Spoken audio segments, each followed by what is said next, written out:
Bismillahirrahmanirrahim. Assalamualaikum warahmatullahi wabarakatuh.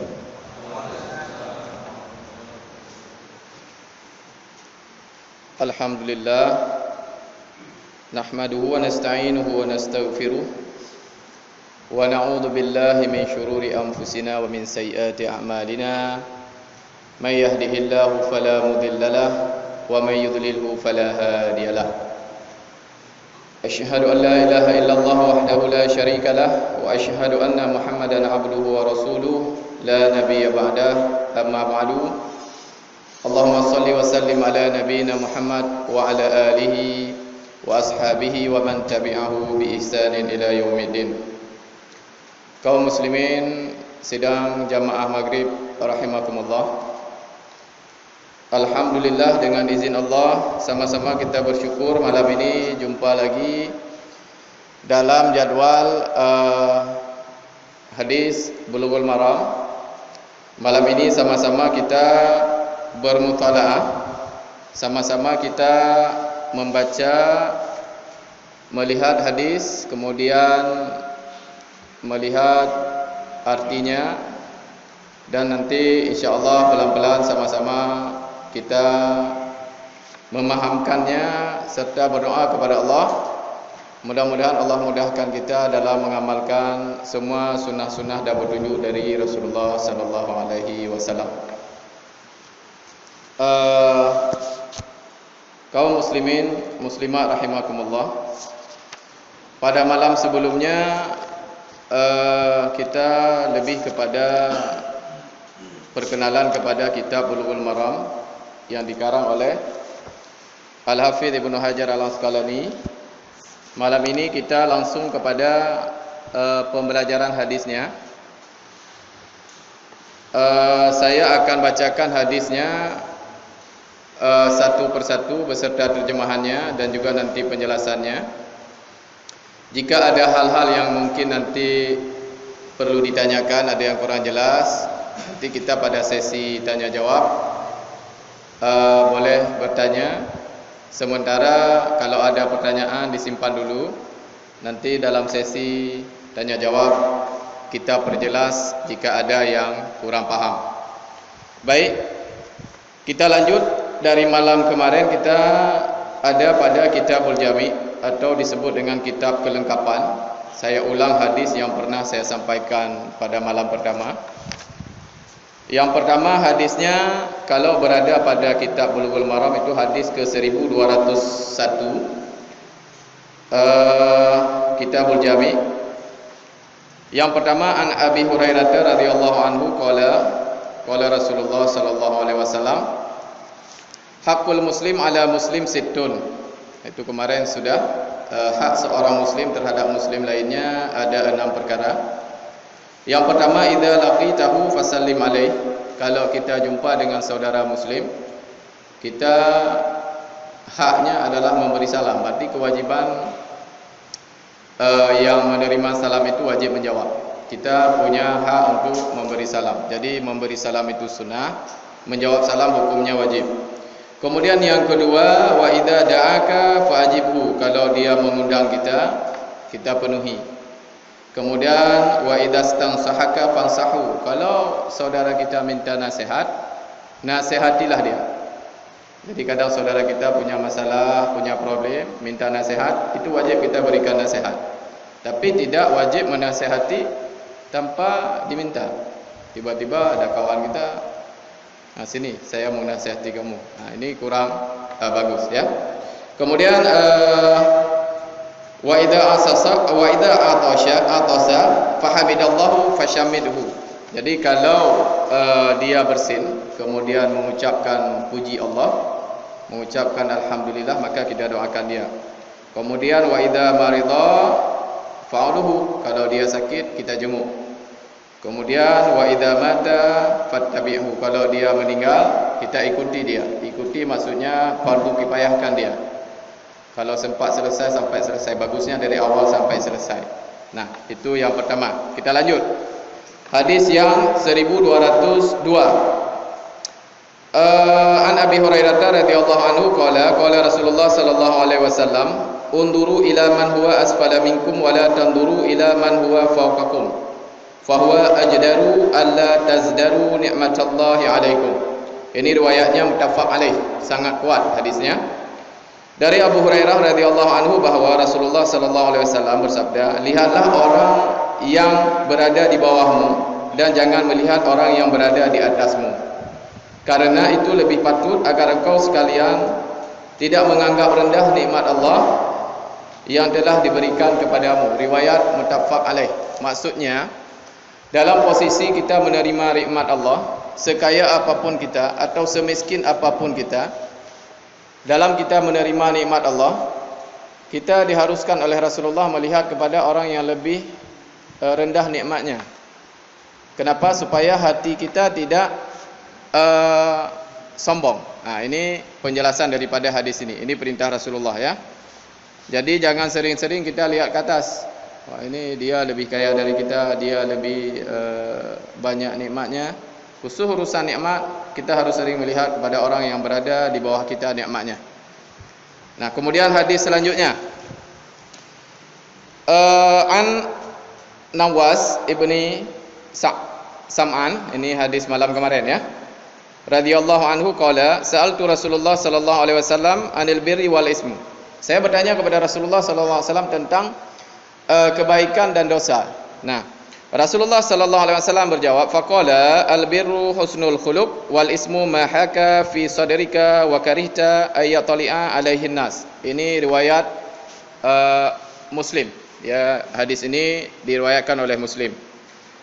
Jadi ada sahabat bertanya kepada Rasulullah, yaitu An-Nawas bin Sam'an. Jadi Nawas ini anaknya Sam'an bertanya kepada Rasulullah, apa itu dosa dan apa itu al-birru? Al-birru, kebaikan ya.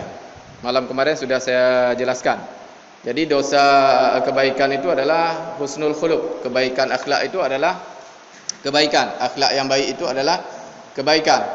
Nah, kemudian kalau dosa adalah sesuatu yang ketika kita awal akan berbuat, tersentak hati kita, ini terasa tidak nyaman. Di dalam hati terasa, wah ini kalau saya berbuat rasanya enggak enak. Nah, itu dekat dengan dosa. Nah, karena nurani kita ini menurut Rasulullah, nurani kita ini mengetahui dia mana yang dosa, mana yang kebaikan. Jadi sesuatu yang hati kita ini kurang nyaman, kemudian ada, kalau kita manusia tahu perbuatan kita tidak ingin mereka tahu. Nah, ini ciri-ciri dosa. Nah, cuman perbedaan pendapat ulama saja tentang pemahaman kata-kata al-birru. Al-birru ini kebaikan, ada menerjemahkan kenikmatan atau pahala. Nah, intinya seperti itu. Kemudian kita lanjut hadis selanjutnya. Dari Wa'an bin Mas'ud radhiyallahu an qala Rasulullah sallallahu alaihi wasallam, idza kuntum salasah fala yatanaja isnani dunal akhar hatta yakhtalitu bin nas min ajli anna dzalika yuhzinuhu. Ini luar biasa. Artinya begini, tata krama kita dalam bermuamalah ya, bersahabat. Dari Ibnu Mas'ud radhiyallahu anhu bahwa Rasulullah sallallahu alaihi wasallam bersabda. Ini memang larangan Rasulullah. Apabila engkau bertiga, ini kita duduk tiga orang, misalnya tidak ada orang lain, maka janganlah dua orang berbisik. Jadi dua orang di antara kita ini tidak boleh berbisik meninggalkan saudaranya yang satunya. Ini dilarang oleh Rasulullah. Nah, ini jangan dilakukan lagi. Kita duduk bertiga, kita dua bisik-bisik dengan teman kita enggak tahu. Ini dilarang oleh Rasulullah ya. Tanpa kita menghiraukan yang lain. Jadi teman kita ini kenapa dilarang oleh Rasulullah? Kapan kita bisa kembali berbisik? Apakah selamanya tidak boleh berbisik? Tidak. Sambungan hadisnya, hingga engkau bergaul dengan manusia. Jadi kita misalnya bertiga, itu tidak boleh bisik dulu sampai kita berbaur dengan orang lain. Udah di kalangan ramai, baru kita mau bisik-bisik rahasia apa dengan saudara kita tadi. Nah, ini dia sudah di kondisi bersama yang lain. Nah, dikhawatirkan oleh Rasulullah. Apa yang dikhawatirkan? Karena Rasulullah Maha tahu melalui wahyu bahwa itu nanti bisa membuat susah hati saudara kita. Jadi kalau bahasa mungkin sekarang bisa lebih kita sebutkan, jangan sampai saudara kita ini suuzon dengan kita. Jadi dengan sebab kita berbisik, dia timbul rasa susah hati, akhirnya kita bisa menjadi penyebab dosa buat saudara kita. Jadi sudah diatur oleh Rasulullah, hal demikian tidak boleh. Ini kita ingat bersama, kita amalkan. Dia ada duduk bertiga, jangan berbisik berdua sampai bercampur kembali dengan keramaian, ya. Kita lanjut hadis yang ke-1205. Wa Ali bin Umar radhiyallahu anhuma qala Rasulullah sallallahu alaihi wasallam. Ini masih masalah adab duduk juga. La yuqimur rajulu ar-rajula mim majlisihi summa yajlisu fihi. Walakin summa yajlisu fihi walakin tafassahu wa tawassau. Jadi kita dilarang oleh Rasulullah, yang pertama la yuqimur rajulu rajula min majlisihi. Jadi ada misalnya ada tempat duduk, datang kita bangun, saya mau duduk. Itu dilarang oleh Rasulullah. Kalau tempat duduknya panjang bagaimana? Kalau tempat duduknya panjang, kata hadisnya adalah kita memberi kelapangan, saling memberi kemudahan. Misal kita duduk di bangku di warteg ataupun di warung, ya. Kita duduk dah penuh nih, dah sesak, tapi ada sisa sedikit. Datang kawan kita yang agak mungkin merasa badannya besar, dan anak kecil atau apa merasa dia mampu menggeser, kamu pindah, saya duduk. Ini dilarang oleh Rasulullah. Tapi saling memberi tempat. Yang datang minta izin, kasih longgar sedikit. Yang duduk memberi kelonggaran. Nah, ini diatur dalam Islam, sampai hal-hal seperti ini diatur. Jadi sangat dilarang oleh Rasulullah kita menyuruh orang lain bangun dari tempat duduk, kemudian kita duduk di tempat tersebut. Nah, ini insyaAllah bisa dipahami, ya. Jadi mempelajari hadis ya seperti ini. Dinikmati saja, didengar pelan-pelan. Nanti kalau ada yang kurang paham, tanyakan, ya. Kita lanjut. Wa Ali bin Abbas radhiyallahu anhu Wa Ali bin Abbas radhiyallahu anhuma. Ini ada nanti yang anhu, ada anhuma. Ini dua-duanya mendapat gelar radhiyallahu anhu. Anaknya dan ayahnya mendapat radhiyallahu anhuma. Jadi wa Ali bin Abbas, jadi ini kan dari anaknya Abbas. Jadi ada anaknya, ada ayahnya, sehingga radhiyallahu anhuma. Jadi kita di dalam hati para jamaah, kalau saya sebutkan para sahabat, misalnya an ibni Abbas, an Aisyah, misalnya an Aisyah radhiyallahu anha, kalau an ibni Umar radhiyallahu anhuma, kalau qala Rasulullah, langsung di dalam hati sallallahu alaihi wasallam, insyaallah, ya. Wa Ali bin Abbas radhiyallahu anhuma qala Rasulullah sallallahu alaihi wasallam, idza akala ahadukum ta'aman fala yamsah yadahu hatta yal'aqaha aw yul'iqaha. Kalau di antara kalian makan, janganlah kalian mencuci tangan dahulu. Selesai makan tu tak boleh cuci tangan dulu sampai kita menjilatinya. Jadi menjilat tangan setelah makan itu sunnah Rasulullah. Kalau dulu masa-masa mungkin 80 90-an itu gengsian kita. Sekarang ditemukan manfaat daripada menjilat tangan. Itu baru sangat kecil sekali apa yang didapatkan oleh ilmu manusia. Tapi bukan perkara kita melihat adanya kebaikan di situ. Yakinlah setiap perintah Rasulullah ada kebaikan di dalamnya. Jika ada kesehatan di dalam tersebut, ada bakteri, ada enzim menurut ilmu kesehatan, anggap saja itu bonusnya.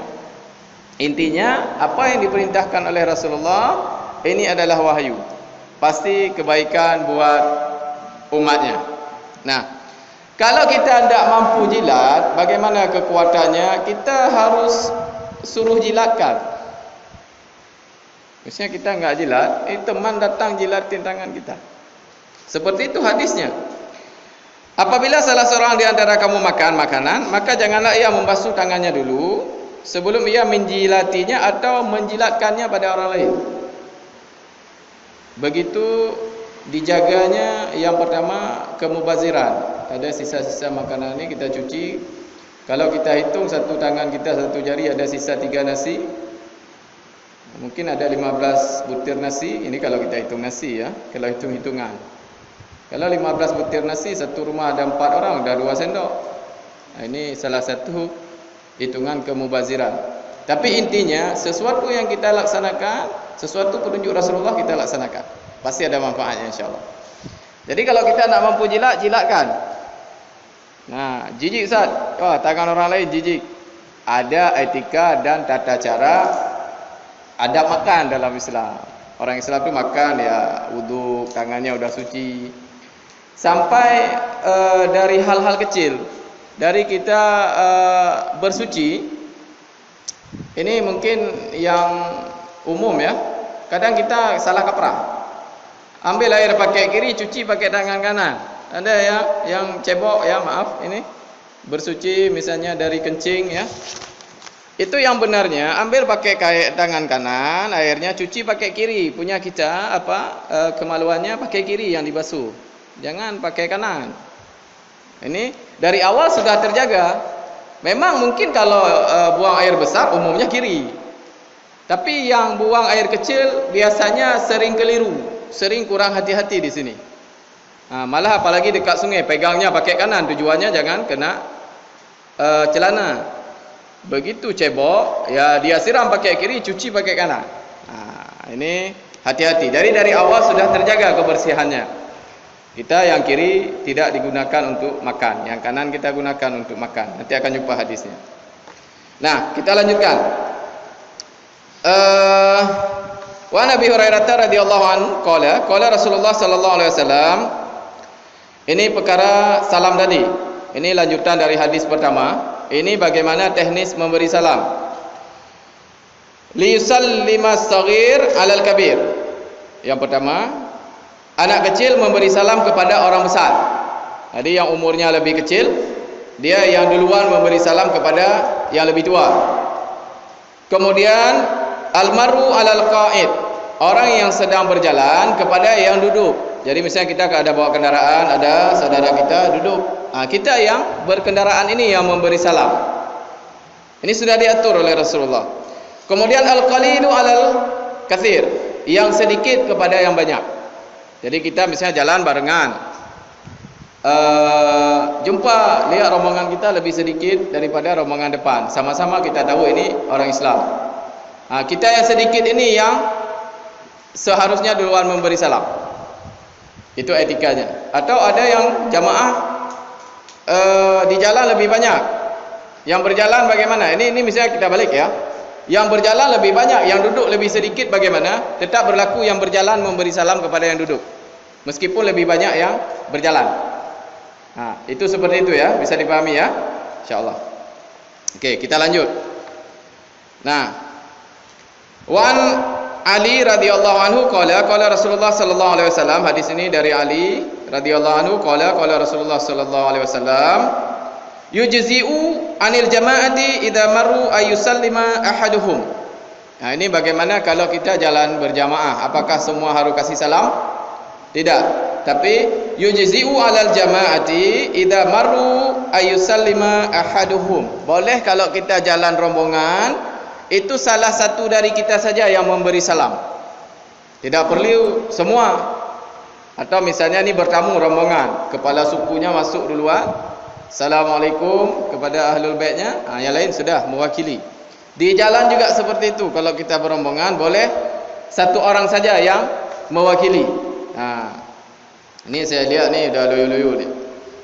Mudah-mudahan semangat ni ya. Kemudian bagaimana menjawab salam? Sambungan hadisnya, wa yujzi'u anil jama'ati ayuradu ahaduhum. Boleh juga kita kalau jamaah menjawabnya salah satu. Misalnya kita lagi duduk rame, datang satu orang berkendaraan memberi salam. Nah, salah satu saja yang menjawab, kita jamaah semua sudah lepas dari kewajiban menjawab salam. Terus kalau jawab semua boleh enggak Ustaz? Ni refleks tak? Itu tak apa-apa. Yang tidak boleh, tidak ada yang menjawab. Kalau jawab semua boleh. Tapi perwakilan saja satu orang sudah boleh. Begitu hukumnya. Kemudian ini dari Ali juga hadisnya. Qala Rasulullah sallallahu alaihi wasallam, la tabda'ul yahuda wan nasara bisalam. Ini kita kalau jumpa orang Yahudi atau Nasrani, kita tidak boleh mulai memberi salam. Terus sekarang Ustaz, salam ni kayak sudah bukan syariat lagi, sudah menjadi seolah-olah budaya. Karena kita lebih banyak orang Islam, sehingga non Muslim pun jumpa dengan kita kasih salam. Nah, ini hukumnya bagaimana kita menjawab? Kita sambung hadis ini dulu ya. Nah, jadi kalau kita jumpa dengan Nasrani, jumpa dengan Yahudi di jalan, itu kita tidak boleh mulai dengan salam. Bahkan oleh Rasulullah di masa itu, fa'attarruhum ila adiyab. Kita berjalan menyempitkan jalan. Maksudnya bukan memberi mereka sempit, tapi kita jalan seperti apa adanya, biar mereka minggir, jangan kita yang minggir. Ini etika orang Islam. Tapi kalau ahlul kitab yang paham, lihat orang ikut Rasulullah, dia minggir sendiri. Dia tahu, dia akan tunjuk, ini pengikut Muhammad yang paling benar. Kalau ikut sunnah, mereka akan minggir sendiri. Nah, jadi masalah tadi menjawab salam dari non muslim bagaimana? Ada pendapat ulama bahwa kita cuma menjawab waalaikum. Sampai di situ saja, tidak boleh disambung panjang-panjang. Sampai waalaikumsalam warahmatullahi wabarakatuh, itu tidak boleh, ya. Atau diam saja. Jadi pendapatnya banyak. Yang intinya kita haram memberi salam. Dipahami ya? Okey, kita lanjut. Wa an Nabi sallallahu alaihi wasallam qala idza atasa ahadukum falyakul. Ini etika bersin, sambung hadis tadi. Kalau kita bersin, kita ucapkan alhamdulillah. Enggak ada ucapan lain, ucapnya alhamdulillah. Kemudian kalau ada yang dengar, waliyakul lahu akhuhu. Kalau ada saudaranya dengar, maka saudaranya mengucapkan yarhamukallah. Ini sudah biasa sebahagian yang belum dihafal. Nah, bagi yang bersin, doakan lagi saudara kita yang sudah mendoakan kita tadi dengan doa yarhamukallah. Falyakul yahdikumullah wa yuslih balakum. Paham ya? Jadi kalau ada saudara bersin, misalnya kita bersin, kita alhamdulillah. Saudara kita yang mendengar, kita yang mendengar saudara kita yang bersin mengucapkan yarhamukallah. Kemudian kita doakan kembali, yang bersin doakan kembali yahdikumullah wa yuslih balakum. Ini etikanya. Tapi bersin yang mengucapkan alhamdulillah. Dan kita setiap bersin wajib mengucapkan alhamdulillah sebenarnya. Karena ini perintah Rasulullah. Jadi kalau mulai hari ini yang bersin ke depan ucapkan alhamdulillah. Kecuali bersin di dalam salat, jangan muncul ya. Jangan bersin alhamdulillah sampingnya yarhamukallah. Ini sudah keluar dari bacaan-bacaan salat. Lebih jelasnya nanti dengan yang fikih nanti insyaallah. Kemudian kita lanjut hadis yang ke-1211 dan juga dari Ali ini qala Rasulullah sallallahu alaihi wasallam la yashrabanna ahadu minkum qa'iman. Ini dikeluarkan oleh Muslim juga, hadisnya sangat kuat. Jangan sekali-kali sudah la yashrabanna, itu ujungnya ada lagi nunun taukid. Itu memang penekanan sangat keras. Jangan sampai, sangat-sangat dilarang, jangan sampai sekali-kali pun kalian minum dalam keadaan berdiri. Jadi minum dalam keadaan berdiri ini luar biasa dilarang oleh Rasulullah. Tidak boleh. Sekarang macam kita dapat di internet, kalau nonton di penyedia video terbanyak itu YouTube. Meskipun penyedia video sebenarnya banyak, cuman yang paling populer itu YouTube ya. Itu ini saya tidak promosi YouTube. Liyashrabanna ahadukum qa'iman ini ada yang mengatakan kalau kita duduk membrannya beginilah sehingga manfaatnya beginilah. Kita terlepas dari ini semua. Ini yang ingin saya sampaikan, kita terlepas dari apa yang ditemukan oleh manusia sekarang. Hadis ini sudah 1438 tahun yang lalu. Begitulah kurang lebih. Kita kuranglah dengan masa hijrah dengan masa wurudnya hadis ini. Kita baru temukan manfaat minum secara duduk itu sekarang. Sementara Rasulullah sudah melarang umat Islam itu minum sambil berdiri dari zaman dulu, dari masa nubuah dulu. Kita lebih lucunya lagi, orang Islam buat pesta standing party katanya kan. Pesta berdiri. Ini aneh. Yang buat malah orang Islam semua. Kalau kita lihat di masa-masa dulu ya, semua pesta-pesta itu standing party katanya. Kita lanjut. Wa anhu qala Rasulullah sallallahu alaihi wasallam, idza inta'ala ahadukum falyabda bil yamin wa idza naza'a falyabda bis shimal wal takunul yumna awlahuma tun'alu wa akhirahuma tunza'un. Ini masalah kita pakai sendal. Jadi kalau kita pakai sendal, pakailah yang kanan dulu. Jadi diajari sejak kecil pakai kanan dulu, baca bismillah misalnya kan, pakai baju juga. Ini sebenarnya ada petunjuk Rasulullah. Memang sudah petunjuk Rasulullah. Kita pakai sendal kanan dulu, bukanya kiri dulu. Jadi kita dahulukan memakai dengan yang kanan, terakhirkan membuka dengan yang kiri. Ini masalah sendal. Kita lanjut saja, ini mudah dipahami, sering dipraktekkan mungkin sehari-hari kan. Mudah-mudahan enggak lupa maksudnya. Tujuan kita mempelajari hadis, selain sudah kebiasaan, kita tahu ini juga untuk mutalaah dan juga muzakarah. Saling kita mengingatkan, saling kita mendalami kembali. Ternyata ini ada petunjuk Rasulullah, sehingga ketika kita pakai sendal, bismillah, ada hadisnya. Dapat pahala banyak insya-Allah. Kenapa? Kita beramal dengan ilmu. Beramal dengan ilmu itu lebih banyak pahalanya. Beramal tanpa ilmu kadang-kadang banyak belum tentu diterima. Ini kawaidnya ya. Okey, kita lanjut. Ini masalah sendal masih. Qala Rasulullah sallallahu alaihi wasallam, la yamshi ahadukum fi na'lin wahidah. Jadi ini kalau ada lihat kawan-kawannya mungkin di Asia aneh gitu kan.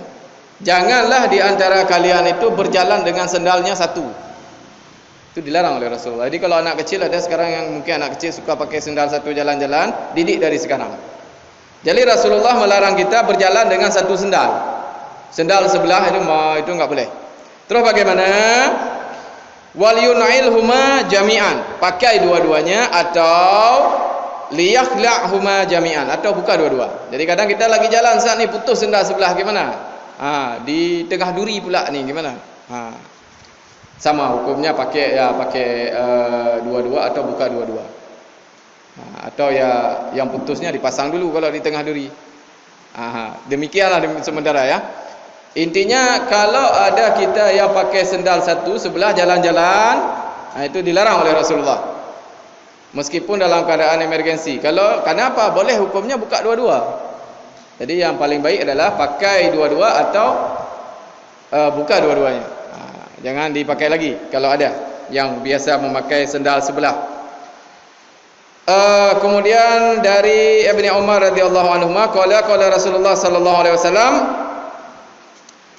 la yanzurullahu ila man jarra thawbahu khuyala. Ini mungkin hadis ini yang paling banyak pertentangan nih. Paling banyak perdebatan nih. Bahkan ini sekarang ada yang keisu-isuan. Ini hadis inilah nih yang menjadi sering kita dengar. Artinya adalah janganlah Allah tidak akan melihat kepada orang yang jarra saubahu. Jarra saubahu itu orang yang pakai celananya di bawah mata kaki atau pakaiannya di bawah mata kaki. Maksudnya berjulur itu sampai ke tanah. Jarra itu ya berjulur ya. Itu bahasa Indonesia menjuntai ya. Begitulah. Itu dilarang oleh Rasulullah. Kenapa? Menurut Rasulullah itu khuyala, sombong. Sombong inilah yang menjadi perbedaan pendapat. Kenapa? Ada hadis yang lain, sombong yang dimaksud adalah orang yang menolak kebenaran, itu sombong. Dalam artian kita misalnya sudah tahu hadis nih. kita punya kemampuan untuk mengangkatlah pakaian kita. Datang saudara kita, itu pakaiannya tidak baiklah, terlalu panjang, dengan keangkuhan dan kesombongan kita. Halah, apainlah kau pakaian saya kok. Ini kesombongan namanya. Kesombongan itu ketika menolak kebenaran, itu salah satunya. Nah, ini intinya kalau kita yang sangat dianjurkan oleh Rasulullah adalah jangan sampai pakaian kita itu menjuntai, ya. Menjuntai. Nah, terus kalau hari-hari menjuntai ketika solat dilipat bagaimana? Itu tidak lingkup saya. Nanti bidang lain saja, ya. Nah, intinya kita ada hadisnya. Menjuntai pakaian ini sangat dilarang oleh Rasulullah sallallahu alaihi wasallam. Kita satu lagi hadisnya, masalah makan. Hadis ke 1215. Idza akala ahadukum falyakul biyamin. Jadi kalau kita makan dengan tangan kanan. Wa idza syariba falyashrab biyamin. Kalau kita minum dengan tangan kanan. Kenapa demikian? Fa inna syaitan ya'kulu bishimali wa yashrabu bishimali. Karena syaitan itu makan dengan tangan kiri, minum dengan tangan kiri. Ini petunjuk Rasulullah. Jadi kalau ada yang makan, mungkin kalau ada dengar salah satu ustaz kita di YouTube itu, ada orang minum pakai tangan kiri. Bismillahirrahmanirrahim. Ini katanya syaitan ngusir syaitan. Seperti itulah gambarannya. Jadi jangan minum pakai kiri, jangan makan pakai kiri, sangat dilarang oleh Rasulullah, ya. Oke, sampai di sini karena kita mengingat waktu ini akan Isya. Kepada jamaah ini kalau ada pertanyaan khusus menyangkut apa hadis yang sudah saya bacakan dulu, baru nanti kita lihat waktu. Kalau tidak ada, mungkin kita lanjut hadis lainnya. InsyaAllah boleh kita lanjut sesi pertanyaan saja, ya. Ada yang tidak paham, boleh silakan.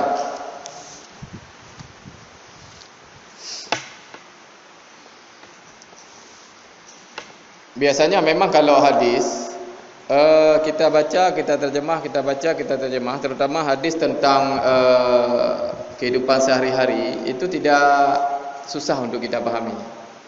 Yang sering kita terjadi perbedaan pemahaman itu di bidang hudud, di bidang ahkam lain, ya. Ini yang umumnya. Atau ada hal pertanyaan lain boleh, yang menyangkut kehidupan hari-hari, masalah makanan, masalah tidur misalnya. Semua sudah diatur oleh Rasulullah. Nah, silakan. Lanjut, silakan. Waalaikumsalam warahmatullahi wabarakatuh. Misalnya Al-Quran kan ada asbabun nuzul Quran. Apakah di sini juga ada asbabun nuzulnya hadis? Yang di sini maksudnya, misalkan selama ini menyampaikan hadis, misalnya ada asbabun nuzulnya, maksudnya hadis ini keluar di saat bulan gitu. Oh ya. Oke, dipahami. Lagi misalnya pun ada asbabun nuzul dari hadis ini, Ustaz. Tadi Ustaz yang menyampaikan masalah kita bersin, Ustaz.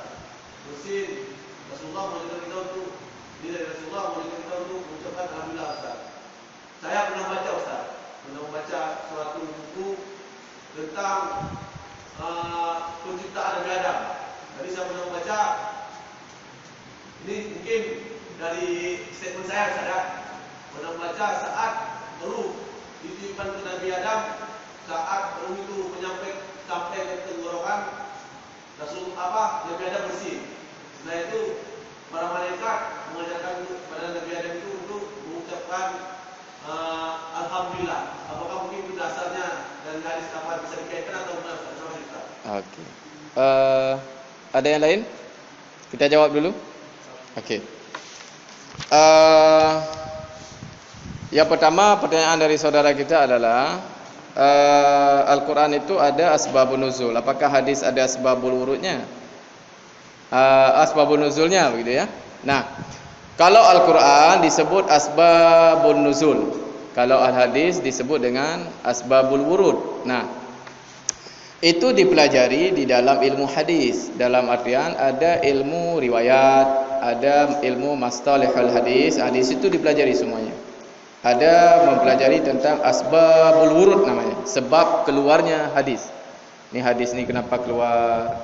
Nah, ini bisa dipahami ya. Apa kita akan lanjut dengan asbabul wurud atau cukup kita pelajari hadis saja? Nah, ini menurut saya, kalau jamaah minta, ini Ustaz tolong dijelaskan asbab wurudnya, InsyaAllah kita jelaskan. Tapi nanti akan terjadi singkat waktu, kita tidak akan dapat banyak hadis. Nah, jika nanti ada hal-hal penting yang menurut saya ini perlu saya jelaskan asbabul wurudnya, nah itu insyaAllah akan kita jelaskan. Nah, dan hadis ada sebab wurudnya namanya, bukan nuzul dia bahasanya wurud. Nah, kemudian tentang hadis bersin, apakah ada kaitannya dengan ketika Nabi Adam bersin dulu kemudian malaikat mengajarkannya? Nah, memang mungkin sampai saat ini saya belum menemukan sebab itu. Tapi di dalam hadis Rasulullah petunjuknya seperti ini. Petunjuk Rasulullah, kalau kita bersin kita ucapkan alhamdulillah. Nah, apakah ada koneksi ke sana? Ini mungkin nanti PR buat saya ya. InsyaAllah kita sama-sama cari. Nah, ada yang lain?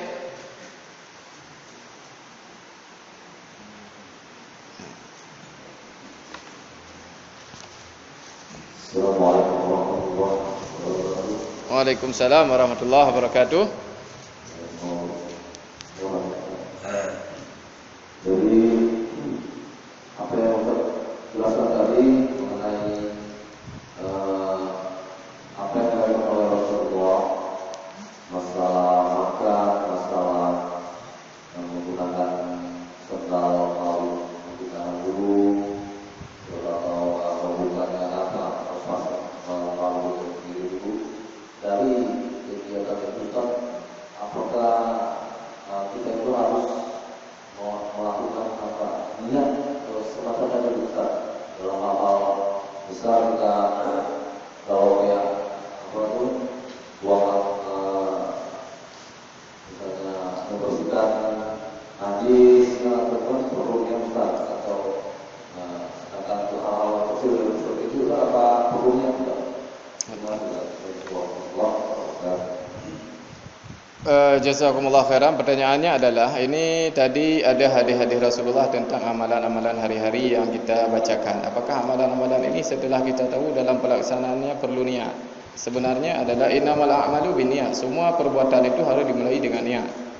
Nah, cuma mungkin yang dimaksud oleh saudara kita adalah melafazkan niatnya. Apakah harus misalnya nawaitu atau apa misalnya kan? Nawaitu pakai sendal dengan tangan kanan kerana perintah Rasulullah, umpama seperti itu maksudnya ya. Nah, dalam ibadah ada perbedaan ulama tentang niat. Yang pertama, an-niyah mahalluhu fil qalb. Niat itu memang tempatnya di dalam hati. Tapi khusus perkara-perkara ibadah yang tidak seperti solat, ada ibadah mahdhah, ada ibadah ghairu mahdhah.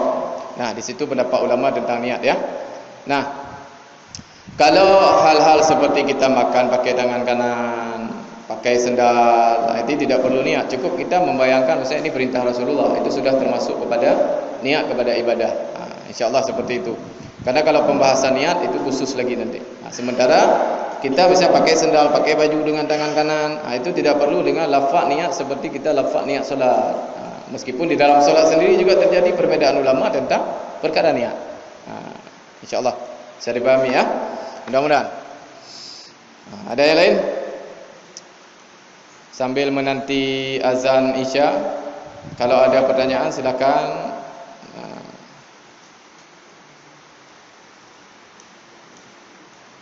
Kayaknya agak loyo ni ya, mungkin apa yang banyak yang lajang-lajang kayaknya ya. Mungkin minggu IB lelah. Okey, lanjut. Assalamualaikum. Iya. Apakah ini khusus dalam beribadah dalam sholat? Artinya selalu kalau di dalam itu harus di atas 4 kaki. Nah, kalau misalnya di bawah kaki itu kan sokong kalau ada itu kan masuk gerakan.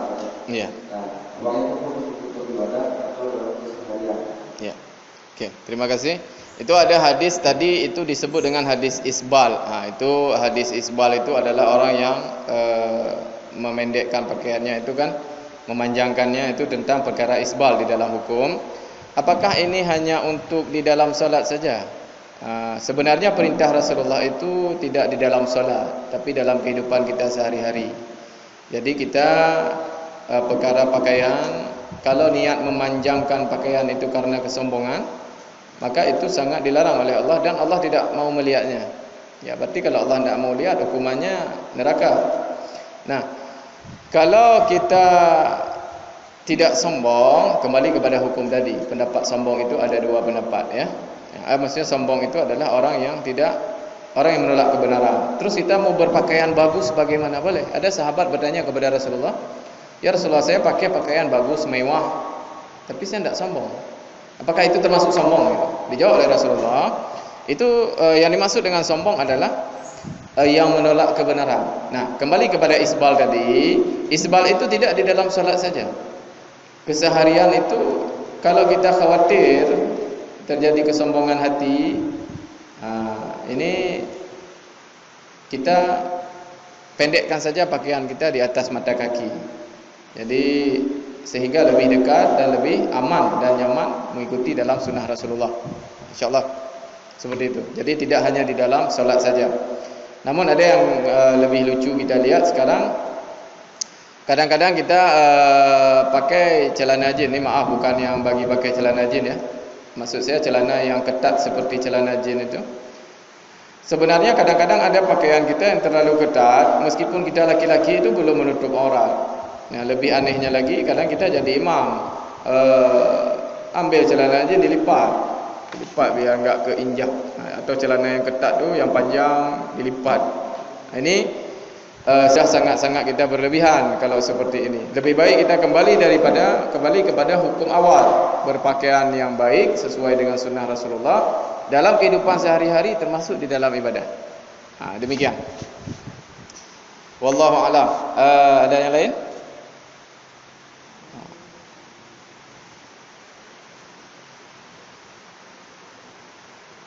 Silakan. Biasanya memang kalau lagi begini susah keluar pertanyaannya. Habis solat Isya, kalau ada pertanyaan boleh. Saya biasanya sering tinggal dengan amil masjid ni, dengan imam masih sering tinggal barang 1-2 jam ngobrol. Sebagai penutup, jika memang tidak ada, kalau ada langsung tunjuk tangan, ya.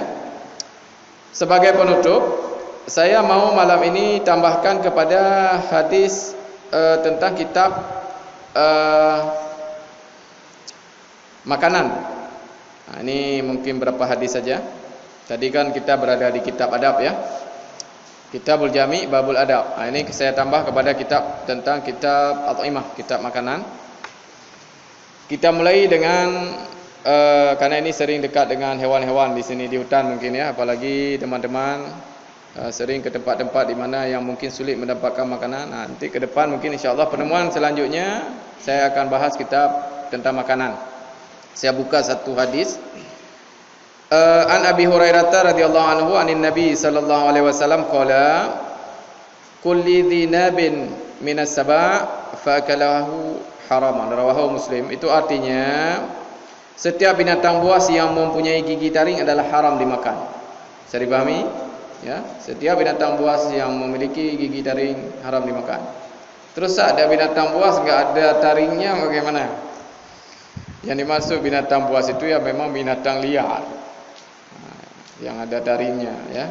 Karena kan sapi bisa juga buas, tapi tak ada taringnya. Cuma kita sering mengkategorikan hewan buas itu harimau misalnya, ya. Itu jelas dia memang hewan yang diharamkan. Nah, kita lanjut satu lagi. Ani Jabir radhiyallahu anhu qala naha Rasulullah sallallahu alaihi wasallam yauma Khaibar an luhumil humuril ahliyah. Jadi Rasulullah SAW waktu perang Khaibar. Ini dalam hadis ini sudah masuk asbabul wurud namanya. Jadi hadis ini keluar saat perang Khaybar. Ini sebab keluar hadis ini. Itu pada perang Khaybar. Kapan perang Khaybar? Itu ada nanti pada Qisasul Anbiya, pada tentang sejarah-sejarah nubuah nanti apa? Ada kehidupan Rasulullah ya, sesi ya. Nah, yang pertama melarang makan daging keledai negeri. Daging keledai negeri itu maksudnya keledai lokal yang jinak itu dilarang makan masa itu.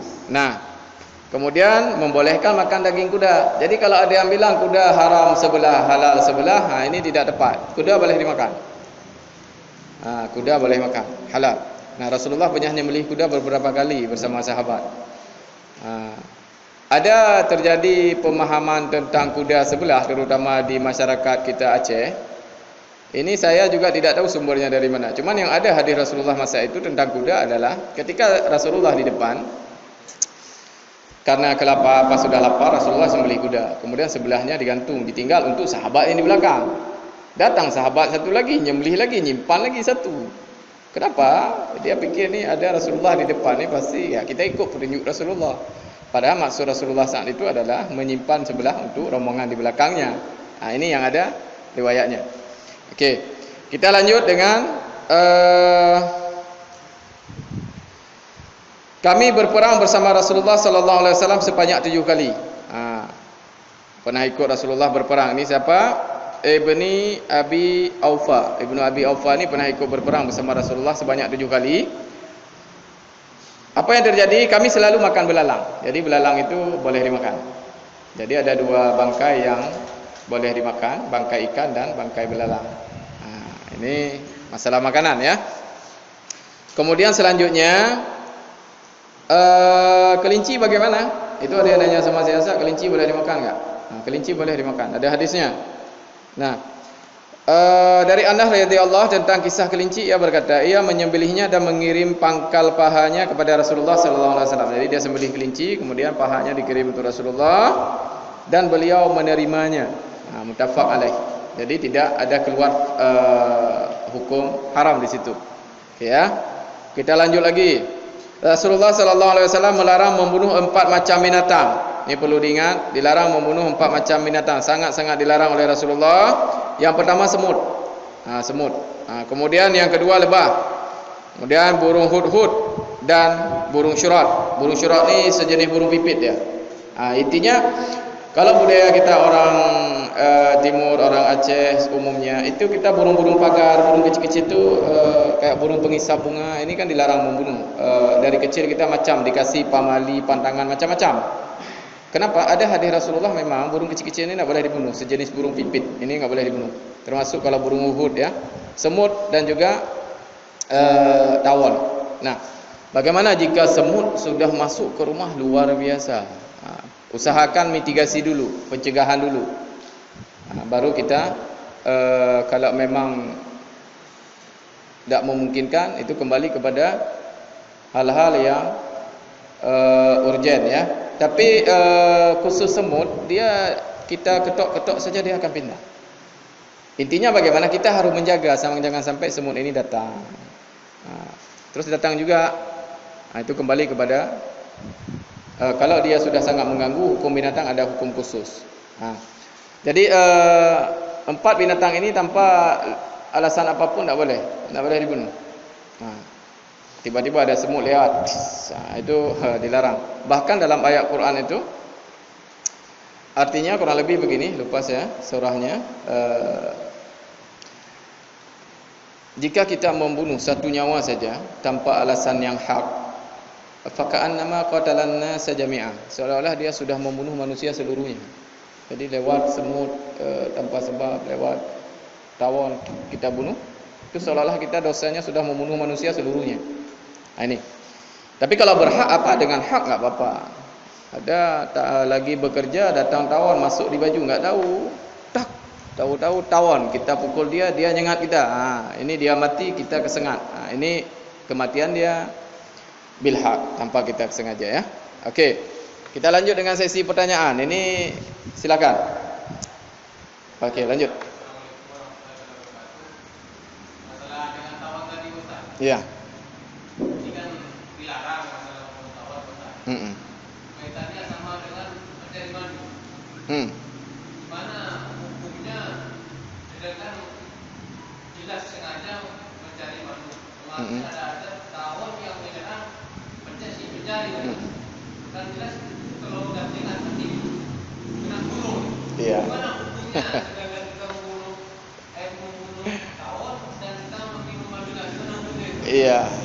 Ini masalah tawon. Jadi ada orang ngambil madu, tawonnya mati, kenapa? Ini perkaranya begini. Sebenarnya bukan masalah perkara tawon matinya. Penyebab kita matikan tawon dengan apa? Penyebab kita ambil madunya pakai apa? Nah, sebenarnya di usaha kita tidak membunuh, ini maksudnya. Kemudian ada kekeliruan kebanyakan dari saudara-saudara kita mengambil madu itu dengan api. Kalau dengan asap, okey, masih kita tolerir ya, asap dengan. Malah ini dengan api yang dipukul-pukulkan ke sarang tawon. Sementara ada hadis yang lain, Rasulullah SAW melarang menghukum membunuh dengan api. Itu sangat dilarang. Ini kita ada sarang semut. Sarang semut tu ada larangan lagi, kita tak boleh kencing di lubang semut. Ada hadisnya. Mungkin bagi kita kencing, bagi semut itu tsunami. Nah, begitu juga kembali pada tawon tadi. Terus bagaimana kalau mati tidak sengaja? Kadang kita lagi ngambil madu, ada dia jatuh lengket di madunya ya. Nah, sementara madu ini juga makanan yang sangat sehat yang kita disunahkan untuk meminumnya. Intinya kita umat Islam ini kan manusia ini khalifah. Khalifah ini harus sebisa mungkin kita menjadi rahmatan lil alamin. Termasuk di dalam kita mengambil rahmat Allah ada pada madu. Ini salah kadang kita, keliru, kurang tepat, ambil madu pakai api. Apalagi sekarang teknologinya sudah canggih banyak ya. Kalau asap dari zaman dulu banyak orang pakai ambil madu dengan asap. Dia pindah dengan asap. Nah, kalau saya pernah juga lihat teman-teman yang ambil madu, walaupun saya sendiri belum berani untuk ambil madu ya.